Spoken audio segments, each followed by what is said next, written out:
ታላቅ የምስራች ከሜሪት ፕሮፐርቲስ ለንግድ ሱቅ ፈላጊዎች በሙሉ እርሶ ይነግዱ እንጂ ትርፋማ የሚሆኑባቸውን አለያም ቢያከራዩአቸው አዋጭ የሆኑ የንግድ ሱቆችን በመሃል ተክለ ሃይማኖት ለሽያጭ ማቅረባችንን ስንገልጽ በታላቅ ደስታ ነው። ሜሪትስ ፕሮፐርቲ ከሰፊ ካሬ አማራጭ ጋር ከ14 ካሬ እስከ 40 ካሬ የንግድ ሱቆችን ከ3.8 ሚሊዮን ብር አጠቃላይ ክፍያ ጀምሮ እንዲሁም ቀድሞ ለሚመጡ ውስን ደንበኞች በ3 ወር ጊዜ ውስጥ የሚረከባቸውን ስራ ማላመጃ የንግድ ሱቆችን ከነጻ ስጦታ ጋር ይዘንሎት ቀርበናል። እንዲሁም የመኖሪያ አፓርትመንቶችን ለምትፈልጉ ውድ ደንበኞቻችን ሜሪትስ ፕሮፐርቲ አራዳ ፓርክ ፊት ለፊት ከባለ 1 እስከ ባለ 3 መኝታ አፓርትመንቶችን ከ30% ታላቅ ቅናሽ ጋር ይዘንሎት ቀርበናል። ታዲያ ይህ የማይደገም ዕድል ሳያመልጦ ከታች ባለው ስልክ ይደውሉ። ታላቅ የምስራች ትግላችን ተጠልፏል። ትግላችን እየጠራ ነው። ሁለት ሐሳቦች ነው ቶሎ ማነሳላችሁ። በዛሬው ዕለት በተለያየ ሚዲያዎች ኢቢሲን ጨምሮ የአማራ ማስ ሚዲያን ጨምሮ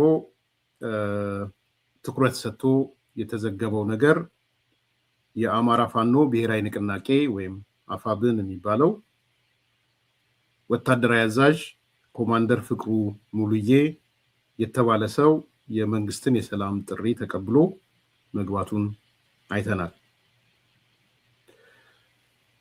ኢቢሲ ባወጣው ዘገባ የአፋብን ወታደራዊ አዛዥ ኮማንደር ፍቅሩ ሙሉዬ የቀረበለትን የሰላም ጥሪ በመቀበል ከነአጃቢዎቹ ላሊበላ እና አካባቢዋ ወደሚገኘው የመከላከያ ሰራዊት በሰላም ገብተዋል ነው የሚለው። እንግዲህ ከተቀበሉት ሰዎች አንዱ ሜጀር ጀነራል ተስፋዬ አያሌው ናቸው የተቀበሉት። ጀነራሉ አቀባበል ካረጉ በኋላ ኮማንዶ ፍቅሩ ቀደም ሲልም በአገር መከላከያ የነበረ ጥሩ ስራ የሰራ ነው ብለውታል። የጥፋት መንገዱን ትቶ ወደ ሰላም አማራጭ በመመለሱም እንኳን ደህና መጣ ብለዋል እና በጀነራል ደረጃ ነው አቀባበል ያደረጉለት። ከዛ በኋላ ብዙ ነገሮችን አይተናል። የአማራ ሚዲያ ኮርፖሬሽንም ሰውየው ወይም መነሻችንን ስተናል ብሎ እጁን እንደሰጠ ወይም ለሰላም እንደመጣ እኔ የታሪክ አተላ ተሸካሚ አልሆንም የሚል መግለጫና አስተያየት እንደሰጠ ሰምተናል። ከዛ በኋላ የመጡ ግብረ መልሶች አሉ። ትንሽ የአማራ ማስ ሚዲያን ዜና ላሰማችሁና ወደ ውይይታችን ነው። አማራ ክልል የሚንቀሳቀሰው ጽንፈኛ ኃይል ወታደራዊ አዛዥ ኮማንዶ ፍቅሩ ሙሉዬ የመንግስትን የሰላም ጥሪ ተቀብሎ ገባ። በአማራ ክልል የሚንቀሳቀሰውና ራሱን አፋን ብሎ የሚጠራው ጽንፈኛ ኃይል ወታደራዊ አዛዥ ኮማንዶ ፍቅሩ ሙሉዬ ከመንግስት የተደረገለትን የሰላም ጥሪ ተቀብሎ ከነአጃቢዎቹ ላሊበላና አካባቢ ወደሚገኘው የመከላከያ ሰራዊት በሰላም ገብተዋል። አማራን ነፃ እናወጣለን የሚል መነሻ ይዘት ትግልን ብንጀምርም አሁን ላይ ሰከን ብለን ሁኔታውን ስንመለከተው አካሄዳችን የአማራን ህዝብና ሀገራችንን ለከፋ አደጋ የሚያጋለጥ ሆኖ ስላገኘነውና መነሻችንን ስተን የትግል ሂደታችን የከፋ ደረጃ ላይ በመድረሱ የሰላም ጥሪ ተቀብለናል ብለዋል። ዓላማችን በውስጣችን ባሉ አድርባዮች በህወሓትና በውጭ ኃይሎች ተጠልፏል ያለው ኮማንዶ ፍቅሩ እኔ የታሪክ አተላ ተሳታፊ መሆን ስለማልፈልግና የህወሓት ፍላጎት አስፈጻሚ ባለመሆኔ መንግስት ያደረገልኝን የሰላም ጥሪ በመቀበል ወደ ሰላማዊ ህይወት ተመልሻለሁ ሲል እውነታውን አስረድተዋል። ችግሮች ቢከሰቱም በሰላማዊ መንገድ ብቻ መፍታት ትክክለኛ አማራጭ መሆን እንዳለበት እምነቱን ገልጾ ባልሰከነ ግንዛቤ ተገፋፍቼ ህዝብንና ሀገርን መበደሌ ጸጽቶኛል ሲልም ተናግረዋል። ከእንግዲህ ካለፈው ስህተት ተምሬ ሀገሬንና ህዝቤን ለመካስ ዝግጁ በመሆን ወደ ሰላማዊ ትግል ተቀላቅያለሁ ያለው ኮማንዶ ፍቅሩ ሙሉዬ ሁሉም በጫካ የሚገኙ አባላት የመንግስትን የሰላም ጥሪ ተቀብለው ወደ ሰላማዊ ህይወታቸው እንዲመለሱ ጥሪ አቅርበዋል።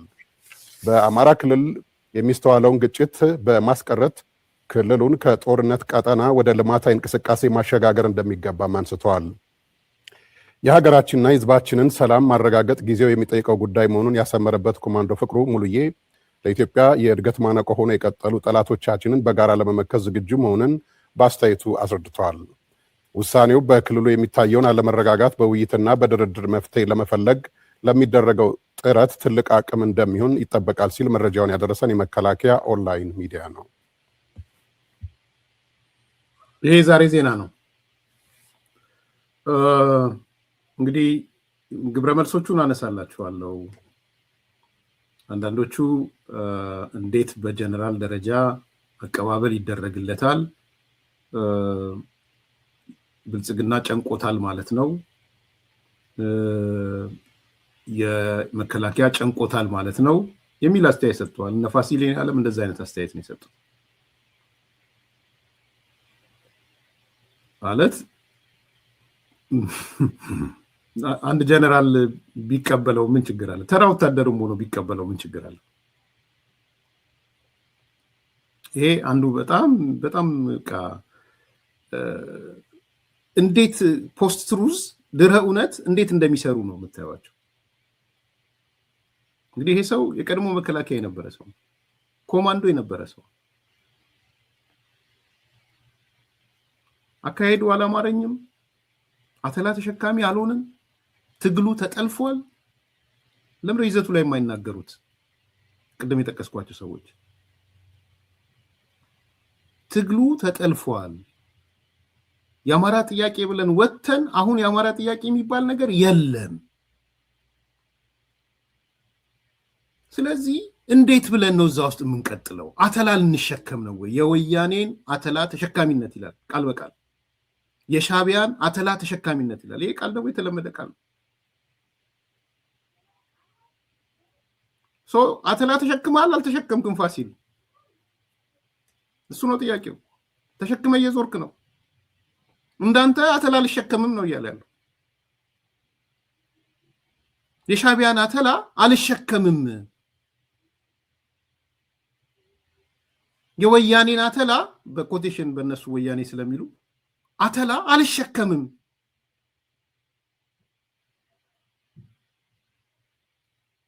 እንዳንተ ይሸከሙ፣ በቃ ወገባቸው ይግበጥ የተሸከሙ የኢሳያስን አተላ።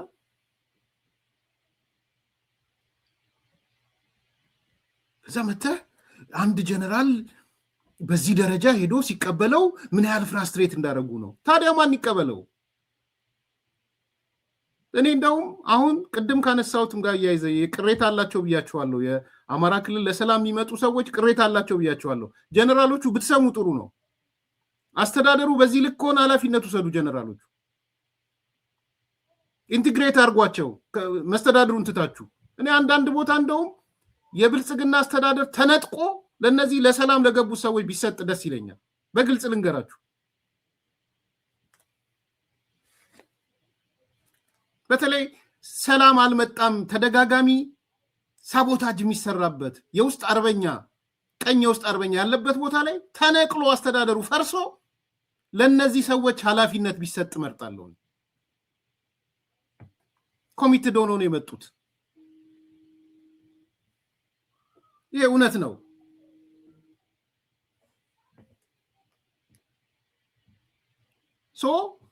ጀነራሎች ጥሩ ነው ያደረጋችሁት። እኔ አላቃቸውም ጀነራል ተስፋዬን።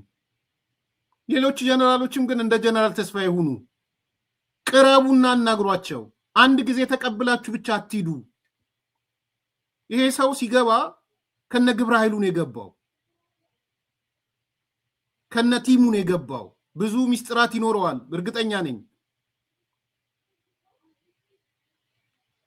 ተቀብላችሁ እንኳን ደህና መጣ ሻይ አብራችሁ ጠጥታችሁ ምናምን ከሸኛችሁት ነገ የሱ ሰዎች ተመልሰው ይገቡላችኋል።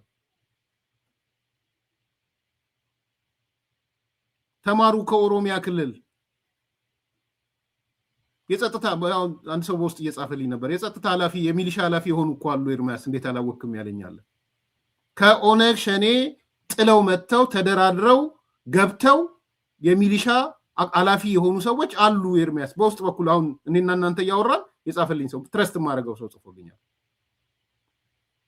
ቅርብ መረጃ ያለው ሰው አይ ዶንት ኖ የትኛው እርከን ጸጥታ እርከን ላይ እንዳለ አላውቅም። ግን ከኦነግ ሸኔ ጋር የነበሩ የሰላም ድርድር መርጠው የመጡ ጃል ምናምን የሚባሉ ሰዎች የሚሊሻ ጽህፈት ቤት ውስጥ ኃላፊ የሆኑ ሰዎች አሉ። ጃልሰኝ ነው ምንድነው ስታተሱ? ንገሩኝ። ጃልሰኝ ምን ስታተስ ነው የተሰጠው? እኔ ምንም መረጃ የለኝም። ምንድነው የሆነው? ስለዚህ ለምንድነው እንደ ጃልሰኝ ሌሎቹ ለምንድነው በዛ እርከን ያልመጡት? አማራ ክልል ምን እያደረገ ነው? ለምንድነው የምታርቋቸው?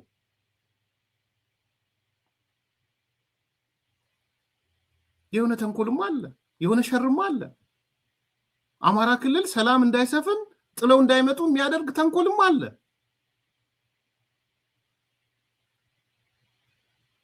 ስለዚህ ደንግጦ መጥቶ የጸጥታ የመከላከያ በዚህ ልክ የሚቀበላቸው ስለፈራ ነው፣ ስለደነገጠ ነው። እመጣላችኋለሁ። ይሄ ሌሎች ፖይንቶች ምንድነው የሆነው? አግዙኛ። ጃልሰኝ ረጋሳ ምንድነው የሆነው? የጸጥታ ምክትል ኃላፊ የሚሊሻ አንዳንዴ እሾህም በሾህም ይሆናል ባይዘው አንዳንድ ጊዜ አሚን። እኔ አንዱ በአንዱ ላይ ይነሳ እያልኩ አይደለም፣ ግን ቢያንስ ቴክኒካቸውን ታክቲካቸው ምን እንደሚሰሩ የት እንደተደበቁ ምን እንደሚያደርጉ ጃልሸኒ የሚያውቀውን ያህል ኦቦ ሽመልስ አያውቅም። ጃልሰኝ ረጋሳ የሚያውቀውን ቴክኒክ ታክቲኮች ይልቅ ኦቦ ሽመልስ አያውቅም። በእርግጠኝነት ነግሮት ነው ሊያውቅ የሚችለው። ታዲያ ምን አለ ኮሎኔል ምናምን አይደል ለቀው የመጡት? መቶ አለቃ ምናምን አይደል ለቀው የመጡት ከአማራ ክልል? ዝም ብለው የሆነ ቦታ መቀለብ አለባቸው እንዴ? ዝም ብሎ ያለምንም እንትን ለመቀለብ ነው እንዴ የመጡት እነዚህ ሰዎች? ስለዚህ ይሄ ሲሪየስሊ መታየት አለበት። አንዱ ምንድነው ያነሳ ያለው ልጁ የአተላ ተሸካሚ አልሆንም ብዬ ነው የመጣሁት ነው ያለው። ሌሎችም የመጡት እየተናገሩ ያሉት ይሄንን ነው፣ ሌላ አይደለም እየተናገሩ ያሉት። ከዚህ በፊት የመጡት እነ መልካሙ ቅድም ያነሳሁት እነ ኢያሱ እየመሰከሩ ያሉት ይሄንን ነው። ኮዙ የለም ኮዙ።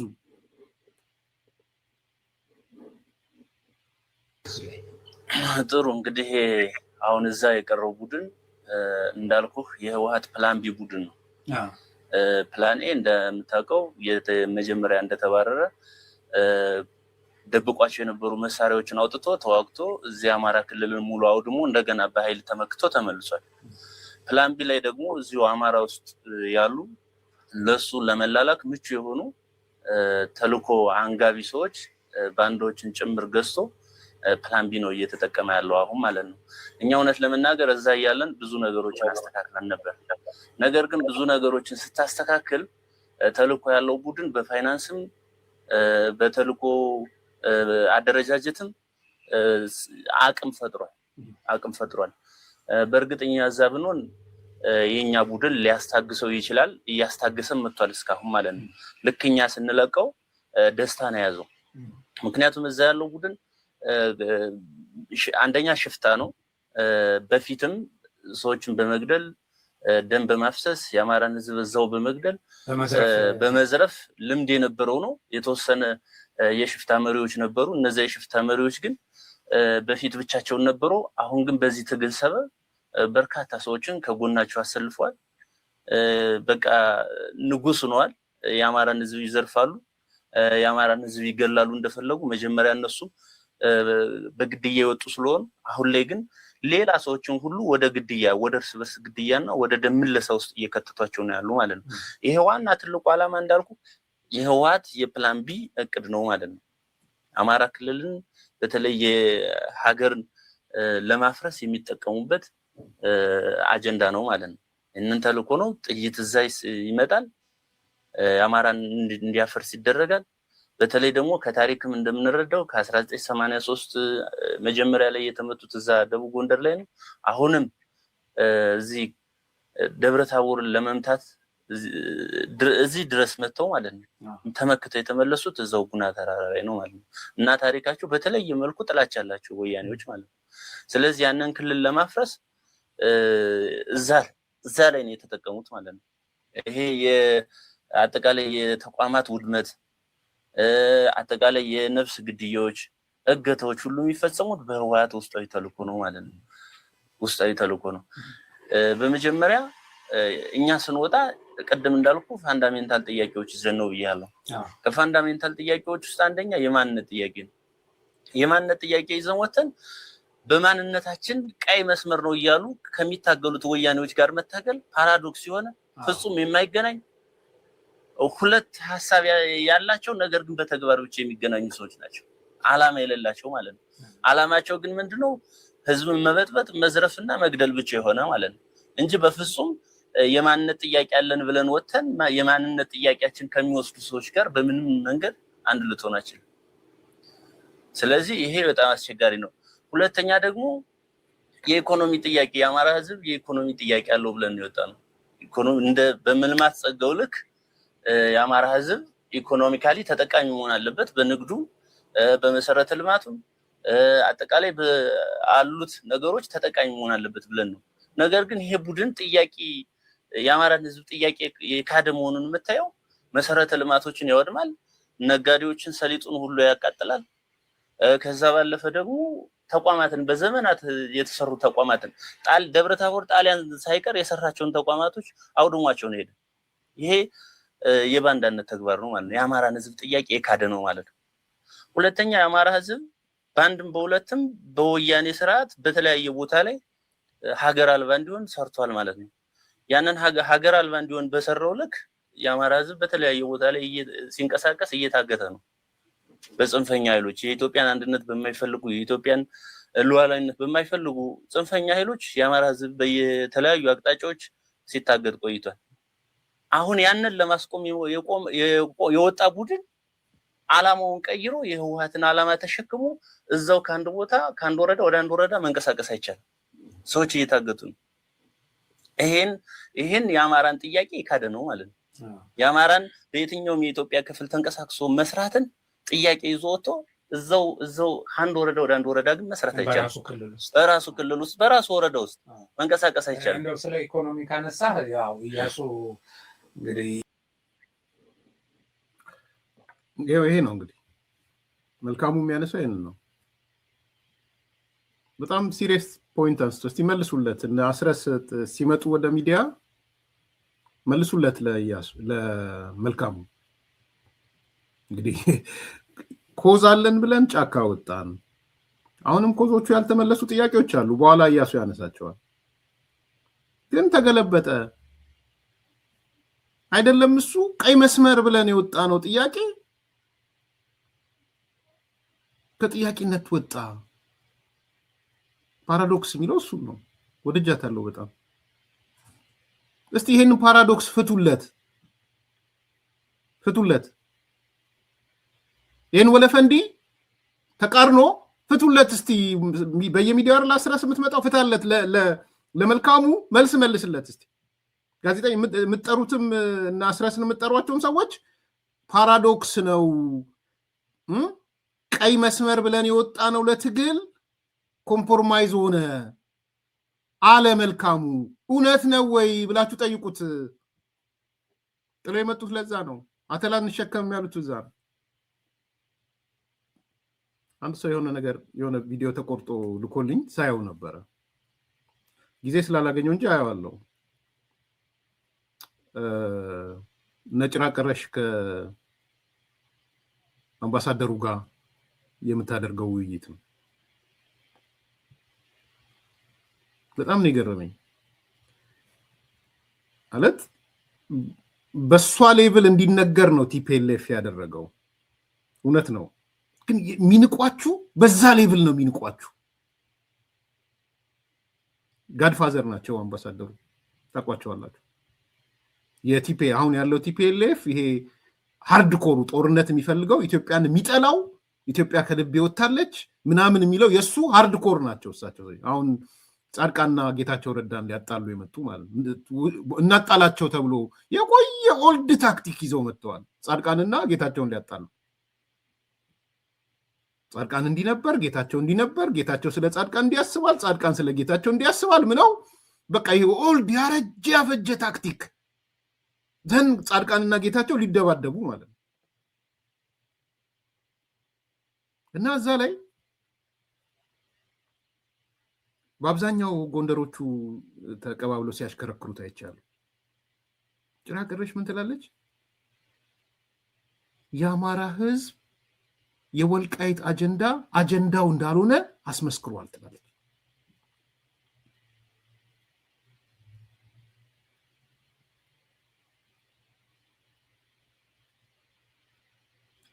የሰማችሁ ነው። እኔ በጣም አድንቄያቸዋለሁ። ባይዘዌ በጣም ነው ማደንቃቸው። አይናቸው እያየ ይሄ አንተ እኮ ይሄ ጥያቄ የለህም ዝም ብለህ ነው ይሄ ጥያቄ የወልቃይት ጥያቄ የአማራ ነው የሚልህ እኮ ብልጽግና ነው። አንድ መልስ የሰጣታል። አንድ መልስ የሰጣ because this is the stand of TPLF።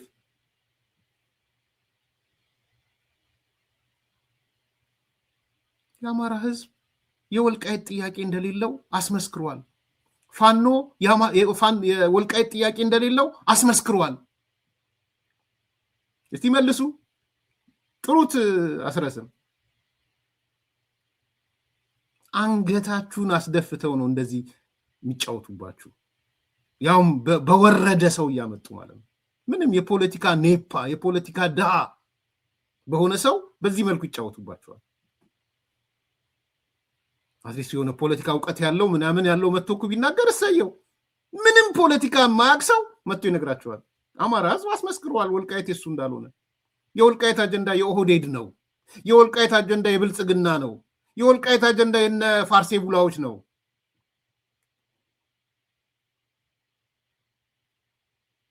ፎከስድ ናቸው እነሱ። ቴንክ ዩ በጣም በጣም ፎከስድ። አንድ ሰው ወጥቶ የመለሳለ? ይሄ ነው ሪያሊቲው። አያችሁ፣ እነሱ ፎከስድ ስታንዳቸውን ድርድር አያቀርቡ። ይሄስ ቀይ መስመር ስል ኖሬ ፓራዶክሱ ስገባ ጥሎ መጣዋል። እሱ ልጅ ይሄስ ቢያንስ ጥሎ መጣ። ቢያንስ ጥሎ መጣ ይሄ ሰውዬ።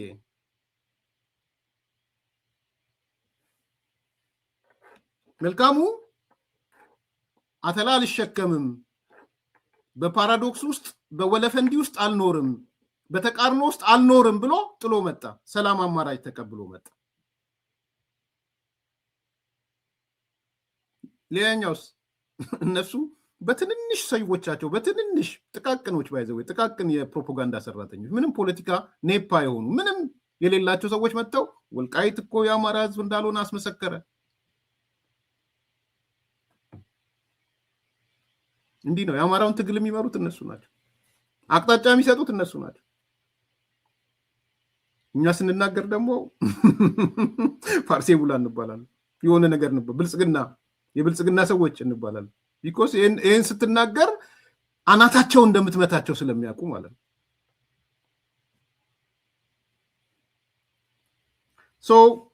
ይሄ ሰው ፓራዶክስ ነው ያለው። እሱም ብቻ ከማሰማችሁ ደግሞ እያሱን እንስማው። እንግዲህ እያሱ አይ ቲንክ ዩኒቨርሲቲ ማስተማሪ ነበር፣ ኢኮኖሚስት ነው።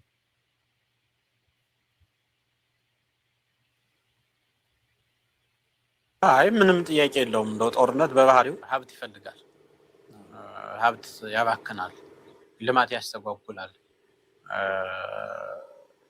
ቀጣይም የሆነ የጀነሬሽኑንም የማይንድ ሴታፕ ጭምር ነው እንትን የሚያደርገው ማለት ነው። በቀላል መንገድ ሰው መሳሪያ ይዞ ብቻ ሳሙኤር የሆነ ሀብት እንደሚያገኝ ካወቀ ሰርቶ ከትንሹ ጀምሮ ማደግ አይፈልግም ማለት ነው። እሱ የስራ ባህል ሁሉ ነው የሚገለው።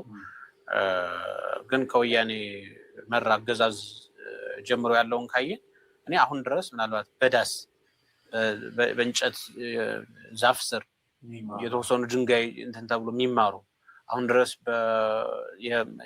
የአምቡላንስ የመኪና መስመር የሌለበት አካባቢ ከተፈለገ የሚገኘው ምናልባት አማራ ክልል አንዱ የልማት ጥያቄም ስለነበር ነው ማለት ነው። አምቡላንስ ደግሞ ማካከል ያለው አማራ ክልል በተመሳሳይ እሱ የሚያሳዝነው ምስል ነው።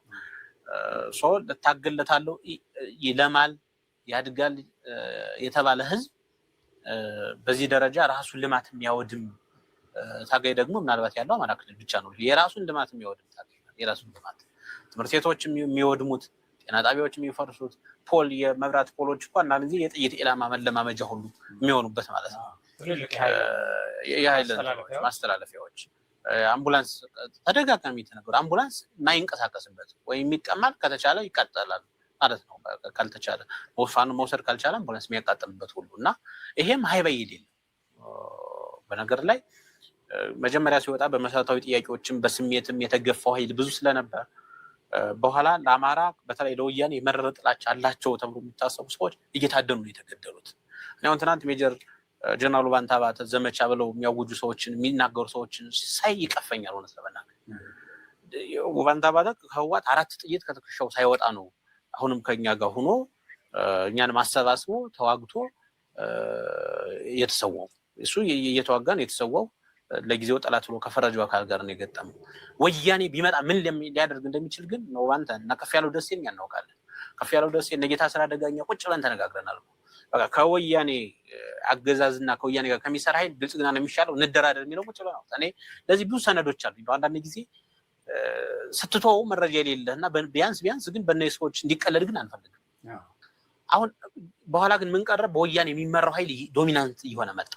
እኔ ባንታ ባተ ንብረት ጎጃም ውስጥ በዘመነ ካሴ ትእዛዝ ተዘርፏል። መረጃው አለኝ። ይሄ ሰው በምን ሞራሉ ነው አሁን ባንታ ባተ ዘመቻ ምናምን ብሎ የሚያወራው? ዛሬ በጣም ቀልደኞች ነው። ከፍያለው ደሴ የተገደለው በእነሱ በአፋባ ከፍተኛ አመራሮች ትእዛዝ፣ እኛም ጭምር ሌሎቹንም እነ ተሾመ እነ መልካሙ እነ ደረጀ ላይ ነጌታ ስራደ ላይ ዘመቻ ታውጆ ነበር ማለት ነው። ለምን? ከወያኔ ጋር በተለይ ጎንደር ጠቅላይ ግዛት ዛፋድ ውስጥ ቅርብ ስለነበር ለዚህ ኃይል የወያኔንም እንትን ስለሚያውቅ አንሰራም ብሎ ደምድሞ እንዳፋድም አቋም ተይዟል። እንደ ጎንደር ጠቅላይ ግዛት አጥፏቸው ነው የተባለው ፋይናሊ ማለት ነው። በኋላ አንዳንዶቹን አደናግረው አንዳንዶቹን በጥቅም ገዝተው ያሰለፉ። እኛ ግን በዚያ ጽናት ነው የቆምነው ማለት ነው። ይሄ ኃይል አሁን መሪ የለው፣ ውሸቱ ነው። መሪ የለው። የሆነ ሻለቃ ነኝ ብሎ የሚንቀሳቀስ አንድ 15 20 ወንድሞቹን ይዞ የሚንቀሳቀስ ኃይል አዛዥ የለውም። ኢቭን ሚዲያ ነው የሚሰሙት። የሆነ ቦታ ገደለ ተኮሰ ምናምን የሚለው እነሱ የሚሰሙት ሚዲያ ላይ። ሰው በማይመራው ኃይል ውስጥ ለምን ታሪካዊ ስህተት ይሰራል የሚለው እንዳለ ሆኖ በኢኮኖሚ ግን የሚያመጣው ውድመት እኔ ያሁኑ ብቻ አይደለም፣ አሁን የሆነ ያለው ብቻ ሳይሆን ወደፊትም ሰርቶ መለወጥ ሰርቶ መብላት የማይፈልግ ለምሳሌ አሁን ሊስትሮ በደም ስሙ፣ እዚህ ጋር በደም ስሙ ማለት የወደፊቱ ምን ያህል እንደሚያሰጋም ነው እያሱ እያነሳ ያለው። በዚህ አጋጣሚ አቅና ሳቅ እናመሰግናለን። ቃለ መጠይቅም ስላደረጋችኋቸው ክሬዲት መስጠት አለብኝ። አርገው የመኪና ረዳቱ ነው ምናምን ያገለግሉ ልጆች ጫካ የሆነ ዘመዳቸው የጠራቸውና አንድ ክላሽ ይሰጣሉ። በዚያ መኪና እያገቱ ይውላሉ ማለት ነው። ከዚያ ግን አድገው ትንሽ ሱቆች ጀምረው ብዙ መለወጥ የሚችሉ አሁን አንድ የመንግስት ሰራተኛ የሚከፈለው ደሞዝ እኮ አብሬጅ ብንወስድ ስንት ሊሆን ይችላል? 20 ሺህ ብር 30 ሺህ ብር እንበል በኢትዮጵያ ብር አይደል? ደህና የሚባለው ነው ይሄ እንግዲህ ሊሆን የሚችል። ጫካ አንድ ክላሽ ይዞ ሄዶ ያችን ማግኘት የዘረፋ አካል ነው አሁን ሊሆን ያለው። የሚዘረፈው ማህበረሰቡ ነው። ልማት እውነት ለመናገር ወያኔ ራሷ በተመጣ ይሄን ያህል አማራ ክልል አታወድመውም። በዚህ እርግጠኛ ነኝ ነው የምናገረው። ይሄ ግን ባሪያነት፣ ተላላኪነት አስቸጋሪ ስለሆነ እንዲህ ያደረግንልሽ ብለው ለወያኔ ሪፖርት ለማድረግ በራሱ ህዝብ ላይ የሚጨክን የራሱን መምራት የሚረሸን የራሱን ምስኪን እህቶቹን እንትን አድርጎ አይደል አስረስማራ ወጦ በሚዲያ እኛንን የገደልናቸው ያለ መረጃ አግኝተንበት በምን ሞራል ነው አሁን ይሄ ነገ ህዝብ የሚያስተዳድረው? የውስጥ ዲሞክራሲ የሚባል ነገር ፈጽሞ የለም። ከዚያ ውስጥ የተለየ ሀሳብ ካነሳ እንድትገደል ነው ሴታፖቹ የሚሰሩት ማለት ነው። አሁን እርስ በርሳቸውም አይተማመኑም። አምረው አንድ ቦታ አይሰበሰቡም በእርግጠኝነት ማለት ነው። ለምንድነው? ትናንትና ሌሎቹን ጀግኖች እንዴት እንደገደሉ ያውቁታል። አሁንም ስጋት ውስጥ ነው የሚገቡት ማለት ነው። እና በዚህ ውስጥ ያለ ቀውስ ውስጥ ቶታሊ ትራውማ ውስጥ የሚከት አምራች ኃይል አምራች ወጣት በዚህ አክቲቭ በሆነበት ኤጅ ላይ በገባውም ባልገባውም መንገድ እውነት ለመናገር እኔ ፋኖ ከአድማ ብተና ኦር ከመከላከያ ጋር ከተገዳደለው እርስ በርሱ የተገዳደሉ ይበዛል። ይሄ ደግሞ በተለይ በሰሜኑ በአማራ አካባቢ ደም በጣም ከባድ ነገር ነው። የደም መመላለስ ማለት ነው። ይሄ እስከ ልጅ ድረስ የሚወርድ ከፍተኛ የሆነ ቀውስ ውስጥ ነው እንደ ማህበረሰብ ይገባል። ዛሬ ብቻ አይደለም፣ ፈጽሞ ነፍሰ ጡር ሆኖ ተረግዞ አባቱ ሲሞትበት አድጎ መሳሪያ ገዝቶ ደም የሚመልስ ማህበረሰብ ዛሬ አባቱን ገሌ ነው ያዘህ ገሌ ነው የገደለህ እየተባለ በሚዲያ ላይ ፊት ለፊት እየተረሸነ እያየ ነገ በምን መንገድ ይሄን ኃይል ለህዝብ ጥያቄ ብዬ እንደዚህ ብዬ ምናምን አይገባውም ማለት ነው። የሚፈልገው የአባቱን ደም የወንድሙን ደም መመለስ ነው። እና እንደዚህ አይነት ማህበረሰቡ የእርስ በርስ ግጭት እና አዘቅት ውስጥ እንዲገባ ነው እየተሰራ ያለው። ማህበራዊ ህይወቱም ሃይማኖታዊ እሳቤውና ሴቱም ጭምር እንስሳት በሬውን እኮ አርዶ አማራ ረጅም ጊዜ ያገለገለውን በሬ ይሸጣል እንጂ አርዶ አይበላም። አታችመንቱ እንደንትን ስለሚቆጥረው አሁን ሞት እንዲለማመድ ነው የተደረገው። እና አንድ ማህበረሰብ ደግሞ ከዚህ ሴት ካፈነገጠ በኋላ መመለሱን ባይተሰል ከባድ ነው። የተቆጠረ ጥያቄያችን እነገሌ ጋር ነው የምንገዳደለው እነገሌ ጋር ነው ብሎ እኮ አይደለም። ጥያቄ ምንድነው ብላውን እዚያ ላይ እንትን ስራ ፓይለት ነገር ዳታ ልሰብስብ ብትል መረጃ አታገኝም። ተመሳሳይ ነገር አይሰጥም። እኔ ምንም ጥያቄ የለኝም ሊል ሁሉ ይችላል። አንድ ጊዜ በጣም እንደውም ፈገግ የሚያደርግ ነገር ነው። እና አንድ አሁን የክፍለ ጦር አዛዥ በፊትኛ ያቋቋምነት ክፍለ ጦርና ስሟን እንዲያም ሲያደርጉ ያስቀራሉ። ስም መቀማት ሚዲያ ላይ ዩቲዩበሮች ይፈልጓታል። 10ም 5ም ሆነ ስም ከያዝ ክፍለ ጦር ትሆናለህ። እዚያ ጋር ችግር የለውም። ምንድነው መሰረቱ ለምን ዓላማ ነው አይታሰብምና አንድን ሰው እናመጣና እንትን ፖሊሲና ስትራቴጂ ሲባል ይሰማል። እንደኔ ፖሊስ ትቼው የመጣሁትን ፖሊስ ልታገል የወጣሁትን ፖሊስ እንዴት ነው ፖሊሲና ስትራቴጂ እዚህ ስማች አንዳንድ ጊዜ እኔ አንዳንዶቹን ይሄ የድርጅት አመራር የሆኑትን ኬጅ ያለ ህፃን ባስተሳሰብ ይመጣቸዋል። ምንም እኔ መግደል ብቻ ነው የምፈልገው የሚሉ ማለት ነው። እና ይሄ የርኩስ መንፈስ የተጸናወታቸው ዝም ብለው ጫካ ለጫካ ሲሉ የኖሩ ብቻ አስተሳሰብ ያላቸው ሰዎች ብዙ ናቸው። እነዚያ ደግሞ አባቡ የሚባሉበት ላይክ የክፍለ ዘመኑ እንትን ምናምን ተደርገው የት አዲስ አበባ ግቡ ይባሉ ከተማ ሁሉ የሚጨንቃቸው መግባት የማይፈልጉ በቃ ጫካውን ያን ለየት ገለል ብሎ መኖር የሚፈልጉ ተራ ሽፍታ ሁሉ በአጋጣሚ በሁላችንም ስህተት ይሄ የሁላችንም ስህተት ነው አግነን ወደፊት ያመጣናቸው ሰዎች ናቸው። እነዚህ ምን እንደሚፈጠር አገር ምን እንደምትፈልግ አያውቁ። የሚፈልጉት እነሱ የሆነ ወረዳ ላይ ነገ ትንሽ ዋው ፍጮችን ተክለው የዚህ ወረዳ አለቃ መሆን ወረዳ በላይ ሳቢ የሌላቸው ሰዎች ግን አሁን የሚፈጥሩት ትርምስ በተለያዩ አካላት ሽፋን የሚደረግበት ላይ ከመንግስት ጋር በተለየ በስልጣን በምን አኩርፈው ወደ ውጭ ሀገር የሚሄዱ ሰዎች እዚሁ አኩርፈው የሚቀመጡ ከህዋት ተጠግተው የበለጸጉ ባለሀብቶች የሀብት ምንጫቸው የህዋት ስርዓት የነበር ያ እንዲመለስ ይፈልጋሉ። አሁን በተወሰነ ደረጃ ይሄን ያግዛሉ እና እንትኖቹ የተለያዩ ፍላጎቶች ግን በጊዜያዊነት የተሰላሰሉ የተያያዙ በጊዜያዊነት ስለሆኑ እውነት ለመናገር በኋላ የሚያመጣውን ውጤት ከሳይኮሎጂካል ኢፌክቱ ኢኮኖሚካል ኢፌክቱ የጤናው የማህበረሰባዊ ቀውሱ የሃይማኖታዊ ሴት መሸርሸሩ ብዙ ነገሩ አንዳንዶቹ ይህን ትግል ሃይማኖታዊ ቅርጽ የማስያዝም ምንም አሁን ካህናት የሚገደሉበት ቤተክርስቲያን የምትቃጠልበት ምናምን ነገር የሁላችንም ጥያቄ ነው። እሱን ምንስተው ነገር አይደለም። ግን ፍጹም በዚህ ውስጥ የሚጠፋውን ጥፋት እንትን ሌጂቲሜት የመስጠት ሌጂቲሜታይዝ የማድረግ ህጋዊ የማድረግ በቃ እግዚአብሔር እንደፈቀደለት አድርጎ እንደዚህ ሁሉ የሚሰብኩ የሚያስተምሩ ሰዎች ሁሉ አሉ። ግን ውስጥ ላይ ያለው ነገር ማስተካከልም አይችሉም የማስተካከሉ እቅዱም የላቸውም ማለት ነው። እና የብዙ ኃይሎች እውነት ለመናገር አሁን አማራ ውስጥ ያለው የኢትዮጵያን ፈተና ነው የሚያሳየኝ። የብዙ ኃይሎች የብዙ የጥፋት ኃይሎች ተሳትፎ ግን ደግሞ ነገር ስበርሳቸው ሁሉ የሚጠፋፉ ማለት ነው። አሁን እዚህ ያለው ፋኖ እኮ ጥላት የማይለው ነገር ማንም ጥላቱ ነው። የወረዳ ካቢኔውም ጥላቱ ነው። ግብርና ጽሕፈት ቤት ኃላፊውም ጥላቱ ነው። ሁሉ የተማረ ሰው በሙሉ ጥላቱ ነው። ባይዘው ሙሉ እንድትሰሙ የፈለኩት ሙሉ ስዕል እንድትይዙ ስለፈለኩ ነው። በነገራችን ላይ ብዙዎቹ ወደ ሰላም እየመጡ ያሉት የተማሩት ናቸው። ካስተዋላችሁ ወደ ሰላም እየመጡ ያሉት በኢትዮጵያ ሚሊቴሪ ውስጥ ተሳትፎ የነበራቸው ናቸው። ይሄ በራሱ የሚነግራችሁ ነገር አለ። ለምንድን ነው የተማሩት? ኮዝ አለን ብለው ጫካ ገቡ። እውነትም ኮዝ ነበራቸው። ደን ኮዛችን ተጠለፈ አሉ። አተላ ተሸካሚ አንሆንም አሉ። መጡ። ህሊና ያላቸው በብዛት እዛ የቀረው ቅድም ያላችሁ የቀሩት ሰዎች በብዛት የፖሊሲ ጥናትና ምርምር ትሆናለህ። ዝም ብሎ 10 5 ይደራጁና አንተ የፖሊሲና ጥናት ምርምር አንተ እንደዛ ነው እኮ በጣም ነው የሚገርመው እኮ 10 15 ይሆኑና እንትን ተቋቋመ ይባላል። ምንድነው የምስራቅ እዝ የምናምን የጀነራል ከሌ የጀነራል ውባንተ ወይ የኮሎኔል ውባንተ ወይም ደግሞ የእርስ በራስ የሚደባደቡ የጀነራል አሳምነው ምናምን እዝ ይባባላሉ። 10 ናቸው ወይ 12። ከዛ ይከፋፈላሉ። አንተ የጦርነት ኃላፊው ነህ፣ የትጥቅ ኃላፊው ነህ፣ አንተ የፖለቲካው ኃላፊ ነህ፣ አንተ የፖሊሲና ጥናት ኃላፊው ነህ ሲባል እንዴት ነው ፖሊስ ጥዬው የመጣሁትን ፖሊስ እንዴት ነው ፖሊስም ሆኖ? መራር ቀልድ ነው። ጥዬ የመጣሁትን ፖሊሱን ትለኛለህ። የተሿሿሙት እኮ የፖሊስና ጥናት ነው የተባባሉት።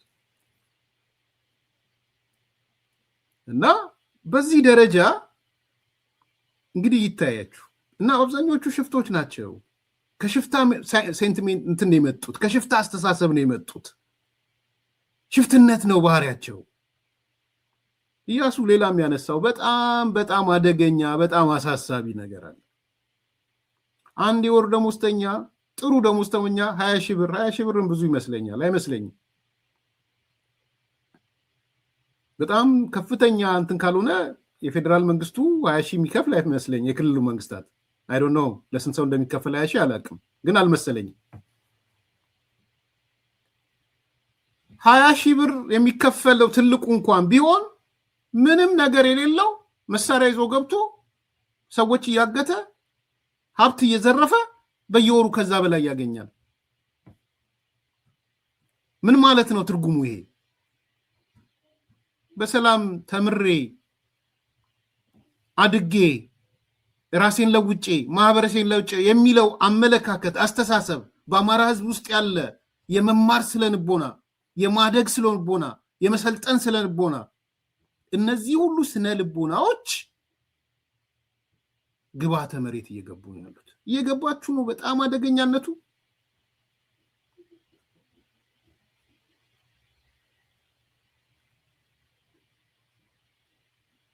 ያ ህዝብ የመንግስት ስርዓት በብዛት የሚያውቅ ነው ይታወቃል።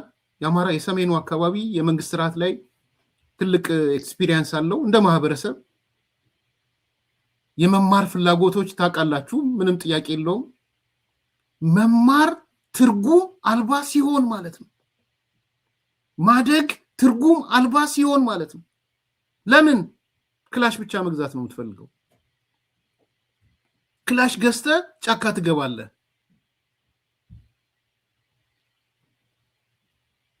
ክላሽ ገዝተ ከገባ በኋላ ከብቶች እንትን ትላለህ፣ የአርሶ አደሩን ማሳት እንትን ትላለህ፣ ሰው ታግታለህ፣ መኪና ታግታለህ። ለምን ትለፋለህ? ባጭሩ መክበር እያለ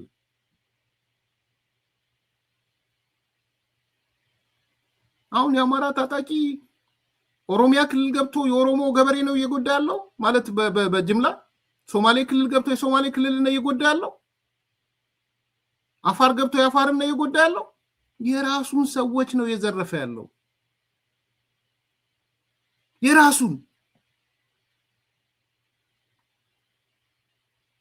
ይሄን ነው እነ ኢያሱ እየተናገሩ ያሉት። ይሄንን ነው እያነሱ ያሉት። እንግዲህ ከዚህ በላይ ምን አይነት ምስክርነት እንደሚሆን አላውቅም። ይሄ አንዱ ነው። ሁለተኛ ትንሽ ላነሳ የፈለኩት እንደማጠቃለያ አሁን ይሄ ሁሉ የሆነ ግብረ መልስ ስከታተል ነበር። አሁን ኢንክሉዲንግ የቅድም እጁን የሰጠው ወይም በሰላም የገባውን ሰው ጨምሮ ብቅ እንደዚህ ሲሆኑ የሚሰራ ግብረ መልስ እሷ ላይ ትንሽ አስተያየት መስጠት እፈልጋለሁ። ምን ይላሉ?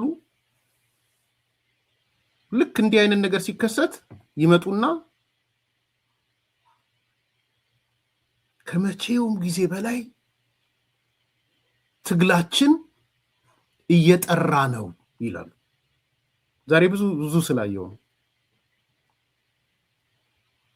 ጻፉልኝ። ትግላችን እየጠራ ሄደ፣ ኩልል እያለ ሄደ።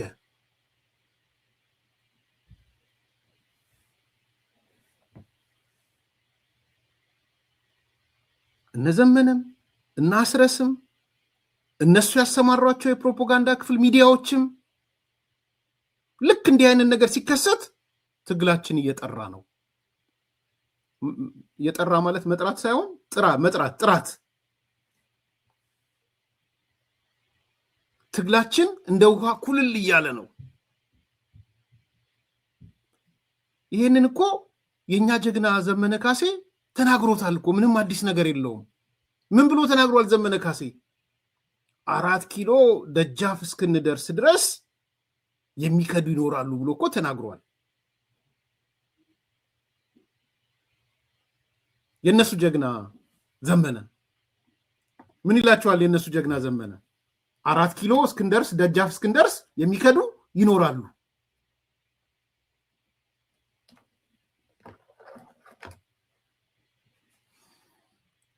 ሂዱና ተመልከቷቸው። የሚሰጡት ጀስቲፊኬሽን ይሄ ነው።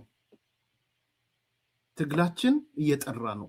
ትግራችን ኩልል ብሎ እየወጣ ነው። ትግላችን ድሮም ቢሆን አርበኛ ዘመነ ካሴ እንደነገረን ገና 4 ኪሎ ደጃፍ ላይ ስንደርስ የሚከዱን ይኖራሉ።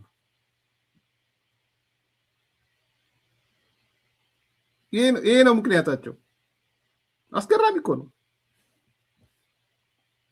በጣም በጣም በጣም አስገራሚ አባባል ናት። ባይዘው ይሄ ትግላችን እየጠራ ነው የሚለው።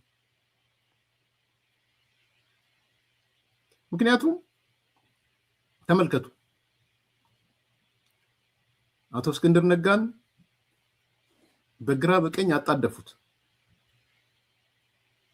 ካጣደፉት በኋላ እኔ የት እንደገባ አላውቅም። እስክንድር ስጠይቀው አይቻለሁ፣ እርግጠኛ አይደለሁም። ጠይቋቸው ለአንዳንዶቹ እስክንድር በደህና ነው ያለው፣ እስክንድር ለውጡ ተስማምቶታል፣ እስክንድር ምናምን ሲሉ የነበሩ አንድ ሰሞን የእስክንድር ጠበቃው ነው የ6 ወር የ7 ወር ሳተላይት ገንዘብ የወሰዱ እነሱን ጠይቋቸው ሄዱ። አይ ዶንት ኖ የት እንዳለ አላውቅም። እስክንድር ግንኙነትም የለኝም። ግን ተመልከቱ፣ እስክንድር ነጋ በግራ በቀኝ አጣደፉትና አሁን የደረሰበት ደረጃ ደረሰ። እስክንድር ማለት ከሜዳው ሙሉ ለሙሉ አስወጡት። ያ የአማራ ቀንዲል የተባለ ሰውዬ ታላቁ እስክንድር የተባለ ሰው ታላቁ እኔ እኮ የነበርኩበት ሚዲያ አንዳንዴ እኔ ቅርበት የነበረኝ ከኔ ነበር፣ ግን ታላቁ የሚሉት ሌሎቹ ነው። እኔ ፈልጋችሁ ታላቁ ያልኩበት ቀን ካለት መባልም የለበትም ብያቸዋል። አንዳንዶቹ እንዴ እሱን ታላቁ ያላልነው ማን እንላለን? አንዳንዶቹ እኮ የሆነ ቀን ጠብቀው ሊያበሻቅጡት ማለት ነው። ሽልማቱን እንኳን ሲያበሻቅጡበት ሰምቻለሁ። አንድ ቀን በጋዜጠኝነት ያገኘውን ሽልማት እንኳን ሲያበሻቅጡበት ቢኮስ ሌላ ፍላጎት ስለነበራቸው ታላቁ ሲሉት ዋሉ። ሚሊዮን ሰበሰቡበት፣ ሚሊዮን ዶላር ተከፋፈሉት። ያኔ ወጥቻለሁ ነው የለውም። ተከፋፈሉት። የቤት ኪራይ የምናምን ሳተላይት ምናምን እያሉ እንግዲህ ሳተላይት በትንሹ እስከ 15,000 ዶላር ማለት ነው በወር በአቬሬጅ።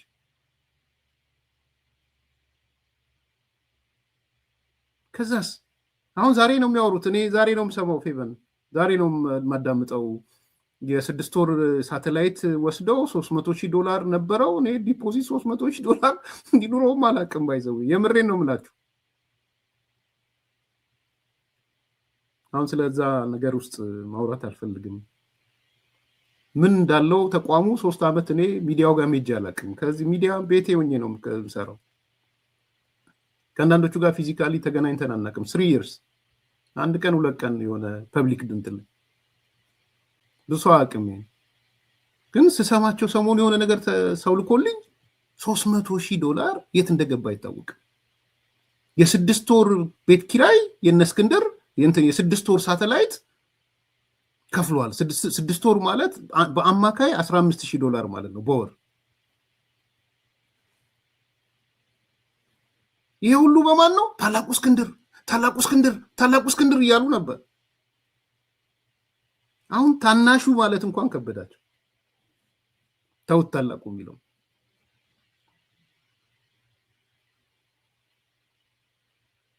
ታናሹ ማለት አቃታቸው። መጀመሪያ ሰሞን ሊያስተባብሉ እስክንድር ለውጡን ደግፏል፣ የለውጡ አካል ነው ምናምን ሲሉ ከረሙና ታናሹ ማለት ተው። ከታላቁ ወደ ታናሹ እንኳን መሄድ ተውት።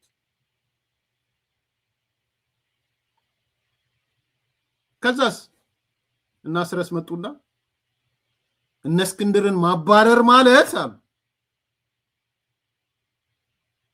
እንደው መጀመሪያ እርምጃ ይወሰድበት እስከማለት ደረሱ። ነማዛ በአደባባይ ወጣ እርምጃ ይወሰድበት ነው ያለችው። ባይዘው እሱ ህይወት የሆነ ነገር ቢሆን ቁጥር 1 ተጠያቂው ማዛ ናት። ባይዘው አሜሪካን ሀገር ቁጭ ብላ እርምጃ ይወሰድበት ማለት አትችልም። ቁጥር 1 ተጠያቂው ናት። የሆነ ነገሮች እንዳሉም ሰምቻለሁ። በእስክንድር ቤተሰቦች አካባቢ የሆነ ፕሮሰስ እንዳለ ሰምቻለሁ። ትክክል ነው፣ መቀጠል አለባችሁ ብዬ ነው ማለት። እንደዛ አይነት ጋጠወጥነት ተገቢ ነው ብዬ ስለማላምን ማለት ነው። አሜሪካ ቁጭ ብለህ እርምጃ ወሰዱበት አይባልም በፍጹም። የኮነን ነው እኮ ለዛ ነው አይደለም እሱ የብልጽግና ሰዎች ሀፍካስት ምናምን ሲሉ የኮነናቸው መተን ለዛ ነው። እሺ እስክንድር እርምጃ ይወሰድበታል ታላቁ የሚለው ቀርቶ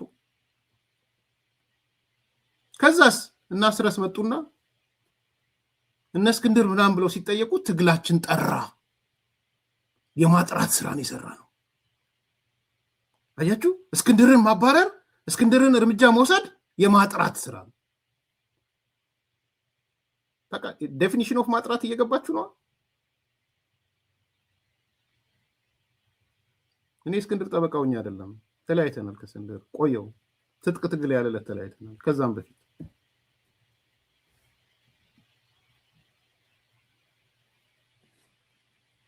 ስለዚህ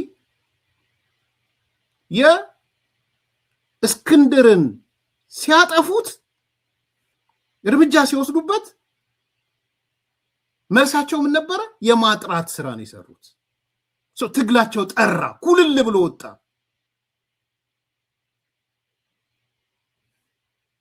እንደ ምንጩ ኮለል ብሎ ወጣ ትግላቸው እስክንድርን ሲያባረሩ እርምጃ ሲወስዱበት የአማራ ብሔርተኝነት ጠራ አሉ ወጥተው። ጀነራል ተፈራ ማሞ የእስክንድር ችግር ኢትዮጵያ ኢትዮጵያ ማለቱ ነው። ኢትዮጵያ ኢትዮጵያ የሚባል ነገር አይሰራም። አማራንን መነሻችንም አማራ መድረሻችንም አማራ ነው አለ። ማን? ጀነራል ተፈራ ማሞ። ከዛስ እስክንድርን ሲመታው ጠራ አለ ወጥቶ ትግላችን ጠራ አለ። ለጀነራል ተፈራ ማሞ የእስክንድር መመታት ትግሉ መጥራት ነው። ቢኮዝ ኢትዮጵያ ኢትዮጵያ የሚባል ነገር አያስፈልግም። እንደ ምንጩ ኮለል አለ ትግሉ ጠራ። ቀጠሉ። እነ ካፒቴን ማስረሻ ለቀው ወጡ። እነ ኮሎኔል ፋንታው ሞአቤ ለቀው ወጡ። እነ ያሱ ለቀው ወጡ። ሌሎችም እነ መልካሙ ለቀው ወጡ። ከዛስ መጡና ነው እነ ኮሎኔል ካንታውን እነ ያሱ የተማሩት ኮሎኔል ምን የሚባለው ያው ሚሊቴሪ ላይ ቅድም ያልኳችሁ ትግራችን ጠራ ነው። ከዛ ካፒቴን ማስረሻን ማባረር ትግል ያጠራል። ኮሎኔል ፋንታውን ማባረር ትግል ያጠራል።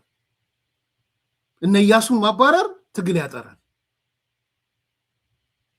ኩልል ያደርገዋል። ትግላችን እየጠራ ነው። ድሮም ፋኖ አልነበሩም የሚልም አይቻለሁ። የስነ ምግባር ችግር ስላለባቸው ነው። የስነ ምግባር ችግሩን የቀረፍ ነው። ትግላችን ጠራ። ቀጠሉ። ኮሎኔል ማን ነገረው የሚባለው ሰውዬ ለቆ ወጣ። ከዛ በፊት የሆነ ኮሎኔል ለቆ ወጣ። ስሙ ረሳሁት። ሰሞኑን ኮሎኔል ማን ነገረው ወጣ። ምን ችግር አለው? ኮሎኔል ማን ነገረው እኮ መውጣቱ ትግላችን የጠራው። ያኮረፈ አመራር እኮ ነው ጥሎ የወጣው። ጀግናችን እኮ አርበኛ ዘመነ ካሴ 4 ኪሎ እስክንደርስ ድረስ የሚራገፉ ማዕት ይኖራሉ ብሏል። አትገረሙ። እንዲህ ናቸው ማለት ውልቅልቅ እያለ አስቡት። እንደ አንድ የቤት አጥር አስቡትና የደሃ አጥር የእናቴ አጥር እንደዛ ነበረ ለረጅም ጊዜ። እኛ ቤት ዛፍ ነበረ። ብዙ ጊዜ ስለ ቤት አላወራም፣ ግን ብዙ ዛፍ ነበረ ግቢያችን ውስጥ እና ዛፉ ይቆረጣል። ልክ ክረምት አካባቢ አጥራችን ጥሩ አጥር ነው የሚሆነው። በአንድ ወቅት ጥሩ አጥር እንሰራለን። ከዛ ልክ ፀሐዩ ሲመጣ አንዳንዱን አውልቃ የደሃ አጥር ይሆናል። የኛ ሳይሆን የሰፈራችን ሰዎች በአጠቃላይ ማለት ነው። አሁን ዛሬ እንደዛ አይደለም። የእናቴ ደሃ አጥር ነው ይመስለኝ። ያው ብድግ እያደረጉ እንጨቱን እየነቀለ እኮ አጥሩ እኮ እየተነቀለ እኮ እያለቀ ነው። ያውም ደግሞ ዋናም ካጥሮቹም እኮ የሆነ ሜትር ላይ ጠንካራውን አጥር ታደርጋላችሁ አይደል? ምንድን ነበር የሆነ ስያሜ ያለው ሌሎቹንም ይዛጥር ማለት ነው። እንትኖች እንጨቶች ወፈር ያለ የሆነ ነገር ያለ ድምድማት የምትሰሩለት የሆነ ሜትር ላይ ራሱን የቻሉ አጥሮች እነዛ ውስጥ ነው የሚሰካው። የእናቴ አጥሮች እንደዛ ነበሩ የሰፈራችን። ከዛ እየተነቀለ ያለው ተራው እንትን አይደለም፣ ፍልጦቹ አይደለም እየተነቀለ ያሉት፣ እነዚህ ድምድማቶቹ ናቸው እየተነቀሉ ያሉት። እሱ እየተነቀለ አይን እያየ እየጠራ ማጥራት ስራ እየተሰራ ነው። ኮሎኔል ሞአባ ዋኖፍ የምታውቁት ነው። ቋሚ ነው የሚባለው መሰለኝ። ቋሚ ቆምና ሌሎቹ ቋሚ ነው እየተነቀለ ያለው። እንደውም እናቴ ብልጥ ናት። ቋሚውን ሳትነቅል መጀመሪያ ሌሎቹ ፍልጦች ነው የምትነቅላቸው። ወይም ሂድና አንድ ሁለቱን መዘዝ አድርገናት መዘዝ አድርጋችሁ ትሄዳላችሁ። ደን ክረምት ሲመጣ ግን ይመለሳል። ኤኒዌይስ ቋሚ እየተነቀለ እያየህ አንተ ግን ትግላችን እየጠራ ነው ትላለህ።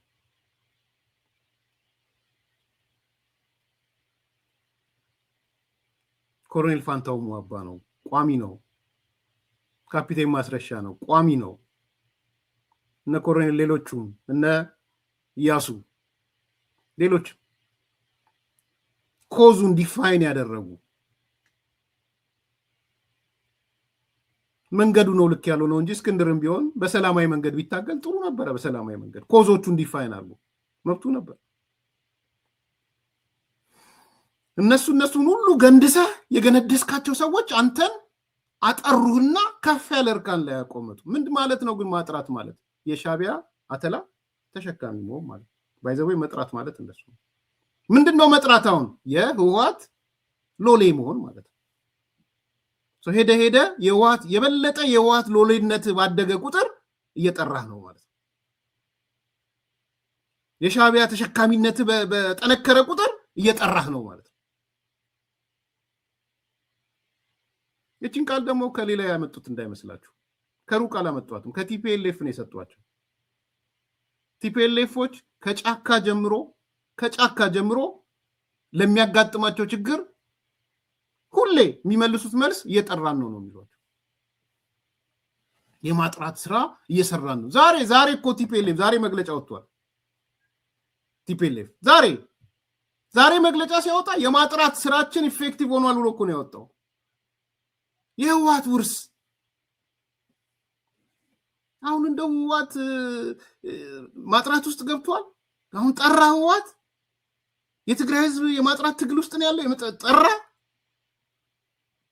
የዛሬ ዜና እኮ ነው የምነግራችሁ። የኮረጇት ራሱ ማጥራት የምትለውን ከህወሓት ነው የኮረጁት። ሁሌ ነው የሚለው ማጥራት ነው የሚለው። ሁሌ ጠርተናል፣ እየጠራን ወጣን።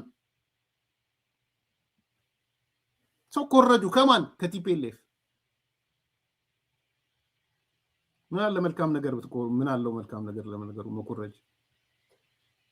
ጠራን ማጥራት ውስጥ ነን ይላሉ። ቲፒኤልኤፍ ከሱ ነው የኮረጁት። የሚያስቅ እኮ ነው። አሁን ምንድነው ማጥራት? አሁን ቲፒኤልኤፍ ውስጥ እስቲ እንደው የዛሬን ክስተት የሰሞኑን ክስተት ከዛ በኋላ ያሉትን ክስተት ተመልከቱና ምኑ ነው የጠራው? ዛሬ 3/30/2026 ሶስት ጀነራሎች ወይ ሁለት ጀነራሎች ሐራ መሬት ሄደዋል፣ ተቀላቅለዋል። ይሄ ነው መጥራት? ይሄ ነው? ያኔ በሰሜኑ ወይም በምናምኑ ጦርነት ወቅት ከህወሓት ጋር ሆነው ከትግራይ ታጣቂዎች ጋር ሆነው ሲያዋጉና ሲወጉ የነበሩ ጀነራሎች ዛሬ ሐራ መሬት ገብተው ተቀላቅለዋል። ወደ 4 ጀነራሎች ነው የታዩት። ሁለቱ ቢያንስ የቀደመ ነበሩ፣ ሁለቱ አሁን ያሉ። ሄዳችሁ ፎቶ ማየት ትችላላችሁ። ጀነራል ከበደ ፍቃዱ ባለፈው ያቀረብኩላችሁ፣ ጀነራል ጉሽ ገብረ ባለፈው ያነሳነው ሰውዬ፣ ጀነራል ዘውዱ ኪሮስ በፊትም ስለነበረች ነው የቆየ ያልኩት፣ ጀነራል ገብረ እግዚአብሔር ወዲያንጥሩ ነፃ መሬት የሚባለው ጋር በፎቶ ተነስተው ከታጣቂዎች ጋር የሚነጋገሩ 4 ጀነራሎች ነው ያየነው ዛሬ። እነዚህን 4 ጀነራሎች በረሃ ላይ ማየት ነው ማጥራት? ጠሩ ማለት ነው? ጥራት መጣ ኩልላሉ እንደ ኩሬዋ? እንደ በዚህ እኮ መደንገጥ ነው ያለባቸው። እንዴት ብለው ነው 4 ጀነራል? ያውም እኮ እኔ እኮ አስታውሳለሁ ማለት ጀነራል ዘውዱ ኪሮስ እኮ እኔ ውይይት እንዳደረግንበት ኢሳት ላይ አስታውሳለሁ። አይ ቲንክ የመጀመሪያዋ ጀነራል መሰለችኝ ዘውዱ ኪሮስ። ቲፒኤልኤፍ ታሪክ ሊጽፍ ፈልጎ የመጀመሪያዋ ሴት ከኔ የሆነች አይነት ነገር እንደተወያየንበት አስታውሳለሁ። ሌላ ከሆነች እመለሳለሁ። ዘውዱ ኪሮስ ግን አይ ቲንክ እሷ መሰለችኝ የመጀመሪያ ሴት ጀነራል የምትለው ጥሎ ወጥቶ አንተን እታገላለሁ ብሎ በረሃ ሲገባ የጠራው ነው ትላለህ? አያሳፍርም? እነ ጀነራል ከበደን ማጣት እነ ጀነራል ጉሽን ማጥራት ነው። እነ ወዲያን ጥሩን ማጣት ጀነራል መጥራት ነው። አንዳንዴ እኮ ማህበረሰብን ራሱ ነው ይሄን ያህል ጀነራል እንዴት ለቁን ሊሄድ ይቻለ? ምን ሆነው ነው? ምንድነው ስህተት ያለው? መባነን ነው ያለብህ። ቀጠለ። ከዛ በፊት የነበሩትንም አምጧቸው። ጀነራል ጻድቃንን ማጣት ለትግራይ ለህዋት እሺ ለትግራይ ማጥራትና ደስታ ነው። ጀነራል ጻድቃንን ማጣት፣ ጌታቸው ረዳን ማጣት ለትግራይ ጸጋ ነው። ምን ማለት ነው? በጌታቸው ዙሪያ ያሉ ሰዎች እነ ጀነራል እነ ፕሮፌሰር ክንደያ ሌሎቹንም ጨምራችሁ እነሱም ማጣት መጥራት ነው። ኩልል ብሎ እንደ ውሃ መውጣት ነው።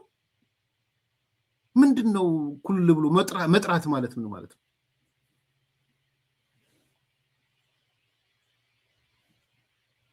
የመጀመሪያዋን ሴት ጀነራል ትተህ ጫካ ገብታ ይሄ ስርዓት መውደቅ አለበት ስትልህ ለትግራይ ህዝብ ምን መልእክት ነው የምታስተላልፍለት?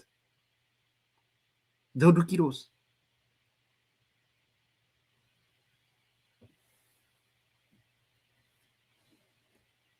ድርጅታችን እየጠራች ነው፣ ህዝባችን እየጠራ ነው ብለህ ለምትለው ነገር ነው። ይሄ እኮ የአደባባይ እውነት ነው።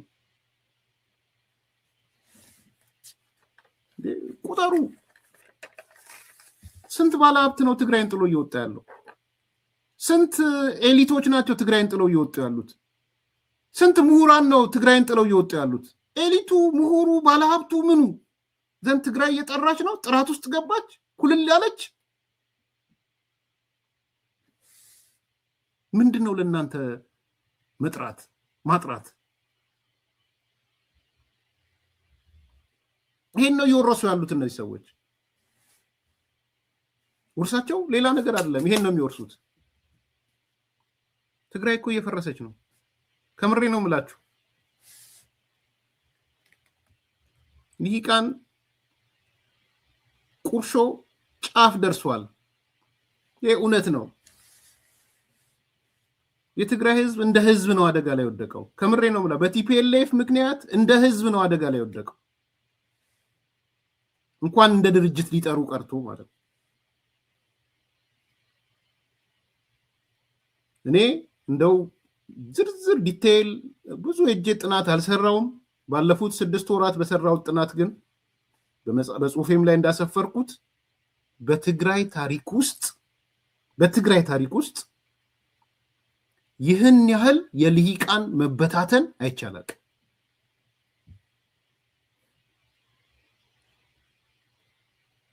እንዳልኩት የ6 ወር ጥናት ነው። የብዙ ጥልቅ ጥናት ይጠይቃል። ምናልባት ሰዎች ዘመነ መሳፍንት ሌላ ሄደው ሊያጠኑ ይችሉ ይሆናል። የኔ ትዝብት ግን ባለፉት 6 ወራት በሰራው ጥናት ያየሁት ነገር ማንም መጥቶ ቻሌንጅ ሊያደርገኝ ፍቃደኛ ነኝ። እንደዚህ የትግራይ ልሂቃን ፍርክስክሳቸው ወጥቶ አይቻላል። አዝናለሁ በጣም።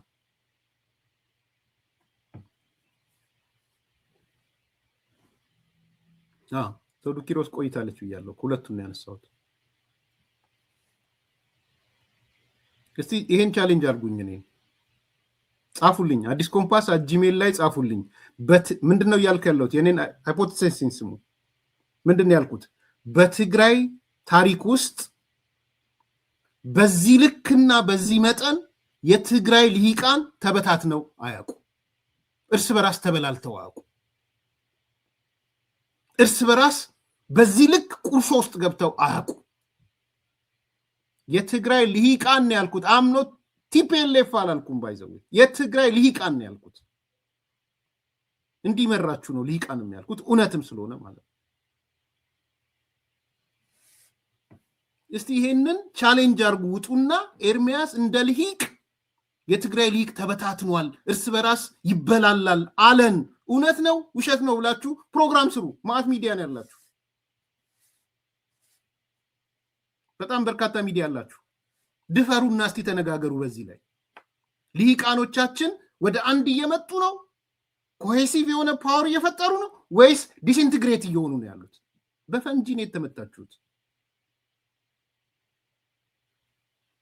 I'm not talking about TPLF. የትግራይ ልሂቅ ይሄ ነው የድል ዘመን፣ ይሄ ነው የማጥራት ዘመን፣ የመጥራት ዘመን። እንዲህ እኮ ያስፈራል። የኔ ጥናት አሁንም ልንገራችሁ፣ ስኮፑ የ6 ወር ጥናት ነው። ስኮፔ ያለፈው 60 ዓመት ነው ያየሁት። 60 ዓመት 50 ዓመት ነው ያየሁት። ኮንክሉዥን የሚመጣው የ60 ዓመት የ50 ዓመት እይታዬ ነው።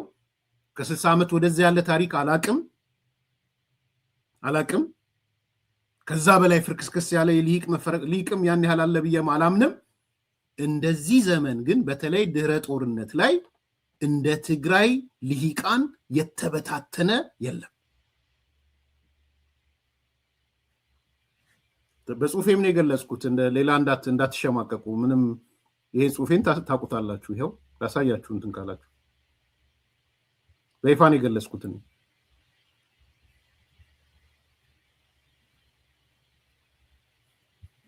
ይሄን ጽሁፍ የምታቁት ነው። ምናልባት አንብቤ በዚህ መጨረስ ይችላል። ወደ ሽብርተኛ መንግስት ሲገባ አንዱ የሚበታተነው ልሂቅ ነው። ይሄ ገጽ 27 ላይ የተጻፈው ነው። ገጽ 27 4.2 ምን ይላል? ከርዕዮተ ዓለማዊ ትስስር ወደ ተበታተነና እርስ በርሱ የሚቃረን የተቀየረው የትግራይ ልሂቅ፣ ህወሓት አላልኩም፣ ባይዘው የትግራይ ልሂቅ ነው ያልኩት።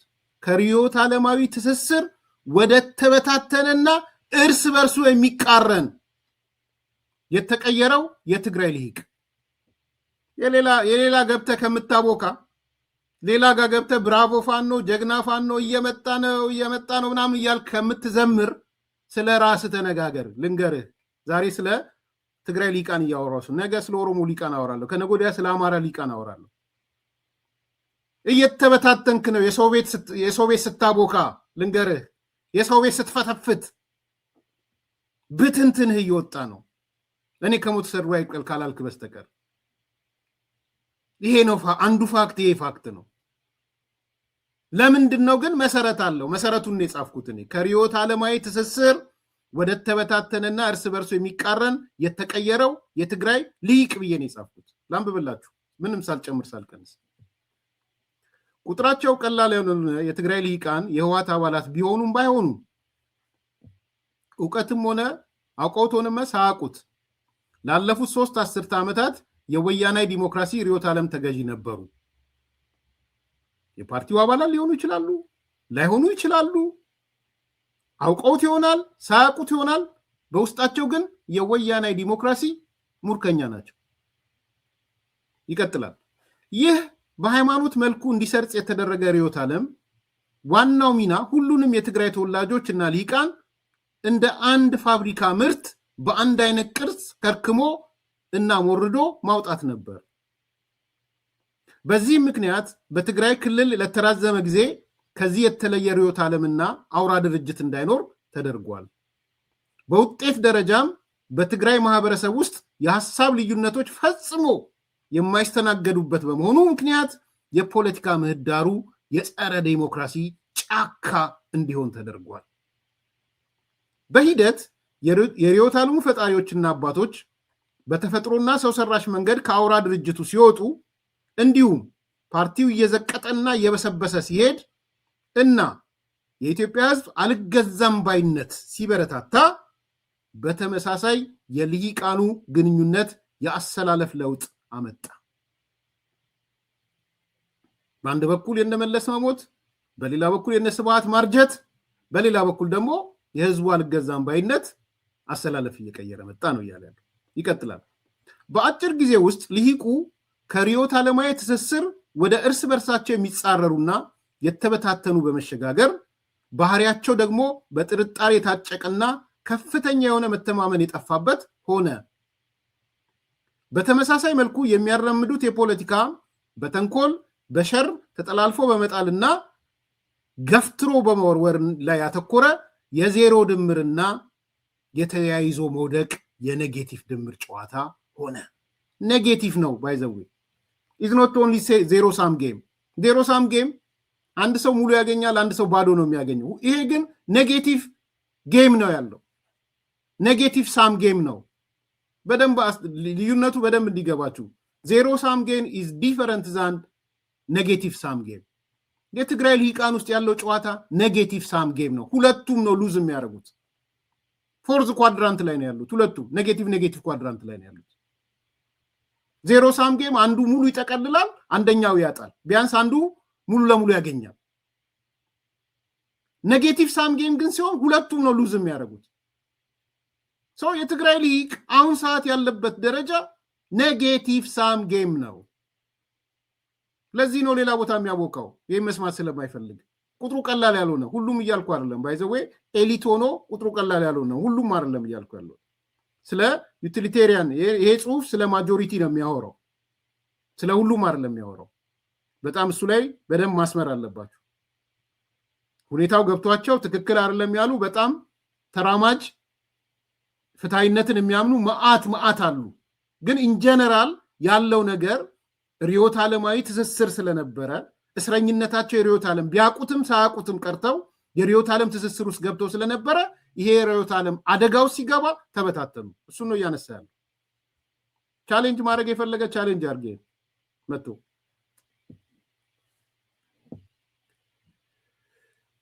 በሂደት የርዕዮተ ዓለሙ ፈጣሪዎችና አባቶች በተፈጥሮና ሰው ሰራሽ መንገድ ከአውራ ድርጅቱ ሲወጡ እንዲሁም ፓርቲው እየዘቀጠና እየበሰበሰ ሲሄድና የኢትዮጵያ ሕዝብም አልገዛም ባይነት ሲበረታታ በተመሳሳይ የልሂቃኑ ግንኙነት ያሰላለፍ ለውጥ አመጣ። በአጭር ጊዜ ውስጥ ልሂቁ ከርዕዮተ ዓለማዊ ትስስር ወደ እርስ በርስ የሚጻረርና የተበታተነ በመሸጋገር ባህሪያቸው ደግሞ በጥርጣሬ የታጨቀና ከፍተኛ ሆነ መተማመን የጠፋበት ሆነ። በተመሳሳይ መልኩ የሚያራምዱት ፖለቲካን በተንኮል በሸር ተጠላልፎ በመጣልና ገፍትሮ በመወርወር ላይ ያተኮረ የዜሮ ድምርና ተያይዞ የመውደቅ የኔጌቲቭ ድምር ጨዋታ ሆነ። በዚህ ምክንያት በትግራይ ክልልና በማህበረሰብ ውስጥ አለመረጋጋት፣ ጦርነትና ለጦር መሳሪያ ኃይል የታገዙ አመጾችና የመንግስት ግልበጣዎች የበዙበት ሆነ። በክልሉ የፖለቲካ ጨዋታ ውስጥ ጨካኞች፣ ምህረት የለሾችና ጦር አውርዶች በአሸናፊነት ወጥተው ሌላውን የሚያሳድዱበት ሁኔታ ተፈጠረ። ይህም ህወሓትን ወደ አምስተኛ የሽብርተኛ ትውልድ እንዲሸጋገር አደረገው። ይሄ ከ4 ወር በፊት የተጻፈ ነው። ታቁታ መቼ እንደጻፈ ታውቃላችሁ? ትንቢት እንትን አይደለም፣ ዛሬ አይደለም እየተናገርኩ ያለሁት። በክልሉ የፖለቲካ ጨዋታ ውስጥ ድርገመው ጨካኞች፣ ምህረት የለሾች እና ጦር አውርዶች በአሸናፊነት ወጥተው ሌላውን የሚያሳድዱበት ሁኔታ ተፈጠረ። ይህም ህወሓትን ወደ አምስተኛ የሽብርተኝነት ትውልድ እንዲሸጋገር አደረገው። ይህን የሚከራከር ካለ ወጥቶ ይከራከር።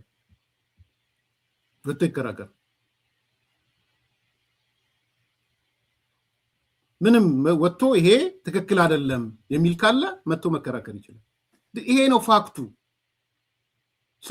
ብትንትኑ የወጣው ልሂቅ መጀመሪያ የሮታ ዓለም እስረኛ ሆነ። ከዛ ቀጥሎ የመጣበት ችግር ነው። አሁንስ ክፉዎች ስልጣን ያዙ። አሁንስ ቀማኞች ስልጣን ያዙ። አሁንስ ጦር አውርዶች ስልጣን ያዙ። ከዛስ ምን ብለው መጡ? እየጠራን ነው፣ እንደ ኩሬ ውሃ ኩልል እያልን ነው። ትግራይ ጠርታለች፣ ተዘጋጅተናል አሉ። ዛሬ ባይዘው ወሳኝ ደረጃ ደርሰናል፣ ለጦርነት ወሳኝ ደረጃ ደርሰናል ብለው መግለጫ ወጥተዋል። ዛሬ ወሳኝ ምዕራፍ ላይ ነው ያለነው። ይሄ ነው እውነቱ። ላይክ አድርጉ፣ ሰብስክራይብ አድርጉ፣ ሼር አድርጉ። መልካም ቀን።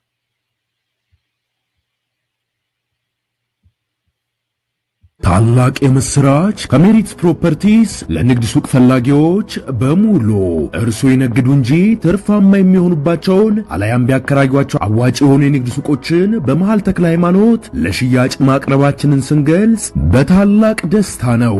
ሜሪትስ ፕሮፐርቲ ከሰፊ ካሬ አማራጭ ጋር ከ14 ካሬ እስከ 40 ካሬ የንግድ ሱቆችን ከ3.8 ሚሊዮን ብር አጠቃላይ ክፍያ ጀምሮ እንዲሁም ቀድሞ ለሚመጡ ውስን ደንበኞች በ3 ወር ጊዜ ውስጥ የሚረከባቸውን ስራ ማላመጃ የንግድ ሱቆችን ከነጻ ስጦታ ጋር ይዘንሎት ቀርበናል። እንዲሁም የመኖሪያ አፓርትመንቶችን ለምትፈልጉ ውድ ደንበኞቻችን ሜሪትስ ፕሮፐርቲ አራዳ ፓርክ ፊት ለፊት ከባለ 1 እስከ ባለ 3 መኝታ አፓርትመንቶችን ከ30% ታላቅ ቅናሽ ጋር ይዘንሎት ቀርበናል። ታዲያ ይህ የማይደገም ዕድል ሳያመልጦ ከታች ባለው ስልክ ይደውሎ። ታላቅ የምስራች ከሜሪትስ ፕሮፐርቲስ ለንግድ